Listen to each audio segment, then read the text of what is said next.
Hi, welcome to HowtoDandD. My name is Fred Weller, and today I want to talk about Dungeons & Dragons 5e and movement, or movement and position.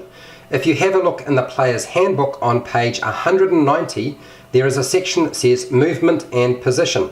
And it says, in combat, characters and monsters are constantly in motion, often using movement and position to gain the upper hand. On your turn, you can move a distance up to your speed. So what does that mean? Now this character has a speed of 25 feet because they're a halfling and they're quite short. They can move all of their 25 feet or just part of it. So each square represents 5 feet. 5, 10, 15, 20, 25. Now I can move the whole distance or I can move less than that. It's not an issue. Or this character here who has a speed of 30 feet can move all of their 30 feet or just part of it. So 5, 10, 15, 20, 25, 30. And of course I don't have to move that far, I can just move up part of that. It's up to you. You designate how that works. On top of that, your movement can include jumping, climbing, swimming or crawling. So if I decide to jump over a rock, that would be 5 feet. When I jump it, it's going to be adding 1 extra foot of movement for every foot of movement I use. So this is 5 feet, it's now 10 feet. So when I go here, that's 10 feet, not 5 feet. On the other side, it's just another 5 foot. Does that make sense? Hopefully that does. If I decide to get into the trees, which I could, and start clambering up a tree, provided I'm successful with my athletics check, I can climb half my speed up that tree. So if I have a speed of 30 feet, I can clamber up there a total of 15 feet. If I decide to crawl along the ground, so this cleric's got a speed of 30 feet, they decide to drop to the ground and crawl. Crawling means you get to move pretty much half your speed. 30 feet now becomes 10, 20, 30. That's just crawling. If I was walking, I could go further.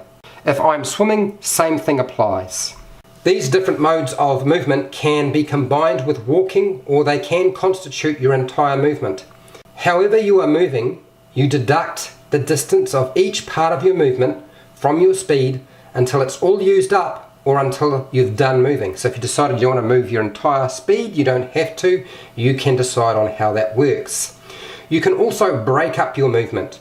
You can break up your movement in this way. You can perform an action such as an attack with a ranged weapon or a melee weapon or a spell or some other thing and then move. Or you can move and then perform your action. So what does this look like? I can decide to take a shot with my bow, hit this orc, and then move. 5, 10, 15, 20, 25, 30, and then hide. Okay, the wizard can cast a spell, say magic missile, hit the orc, and then decide it's going to move. 5, 10, 15, 20, into cover. Or if I feel it's better to move up, I can move behind the rocks. Not going to be a problem. If I decide that actually I want to take my action after I've moved, I can do that as well. I can go 5, 10, 15, take my shot at the orcs, and I'm done. Or if I'm going to be more sensible and try to use cover, which would be a really good idea, I can break it up again. I can break it up in the middle. I can go from my cover, 5, 10, 15, take my shot at the orc, and then move back behind the rocks. Okay, as long as I still have enough speed or movement left to expend. Very, very simple. Now if you have a character who has multiple attacks, so they have not just one attack but at least 2 attacks, they can split their movement up in the same way. That means this character can move on their turn up here, so that's 5, 10, make an attack down that orc. I've only moved 10 feet. I've still got 20 feet left on my fighter. And another attack. So I'm going to move up, attack this orc as well. I can do that. You can split up your movement however you like. That is the basics of Dungeons & Dragons 5e movement. There's one other aspect. As I said, when you're using a grid, each square represents 5 feet. But you can move the same way. Whether you move vertically, horizontally or diagonally, your movement is the same. So if I move up this way, okay, this is horizontal, 5, 10, 15. Each square represents 5 feet. If I move horizontal, 5, 10, 15, same thing. Now when it comes to diagonal movement, it's exactly the same, okay?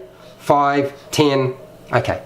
I can move the same way. It's not like 3.5 Dungeons and Dragons.